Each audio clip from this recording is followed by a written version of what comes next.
नमस्कार। आज मैं आप सभी को एक किसान और भगवान की बहुत ही सुंदर कथा सुनाने जा रही हूँ। एक बार एक किसान भगवान से बड़ा नाराज हो जाता है, क्योंकि जब भी उस किसान के खेत में फसल उगते थे तो कभी बाढ़ आ जाती थी, तो कभी सूखा ही पड़ जाता था और कभी तेज धूप हो जाती थी, तो कभी ओले पड़ने लगते थे। हर बार कुछ न कुछ कारण से उसकी फसल थोड़ी सी खराब हो ही जाती थी। एक दिन किसान बड़ा तंग आकर उसने भगवान से कहा, देखिए प्रभु, आप भगवान हैं, लेकिन लगता है कि आपको खेती बाड़ी की ज़्यादा जानकारी नहीं है। मेरी एक प्रार्थना है आपसे कि एक साल मुझे मौका दीजिए कि जैसा मैं चाहूँ वैसा मौसम हो, फिर आप देखिएगा मैं कैसे अन्न के भंडार भर देता हूँ।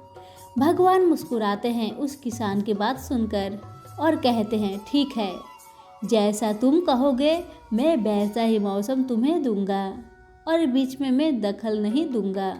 अब किसान ने ढेर सारी गेहूं की फसल बोई। जब किसान धूप चाहे तो धूप मिल जाता, जब पानी की चाहत रही तो पानी मिल जाती। तेज धूप, ओले, बाढ़, आंधी तो उसने आने ही नहीं दिया। समय के साथ फसल बढ़ी और किसान की खुशी भी, क्योंकि ऐसी फसल जो आज तक नहीं हुई थी।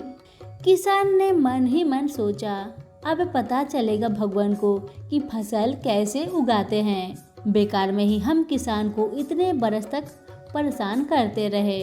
अब तो फसल काटने का भी समय आ गया। किसान बड़े गर्व से फसल काटने गया, लेकिन जैसे ही फसल काटने लगा एकदम से छाती पर हाथ रखकर बैठ गया। ये तो होना ही था, क्योंकि गेहूं की एक भी बाली के अंदर गेहूं नहीं था। सारी बालियां अंदर से खाली थी।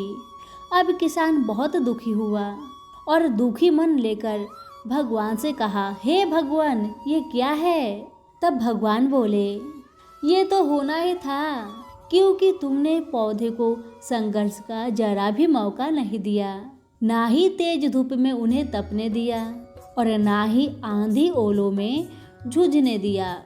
उनको किसी प्रकार की चुनौती का एहसास जरा भी नहीं होने दिया।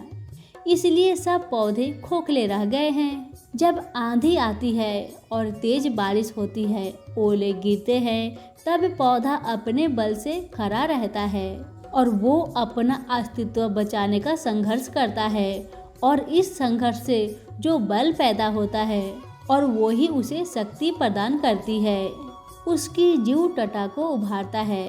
सोने को भी कुंदन बनने के लिए आग में तपने, हथौड़ी से पीटने, गलने जैसी चुनौतियों से गुजरना पड़ता है, तभी उसकी स्वर्णिम आभा उभरती है, उसे अनमोल बनाती है।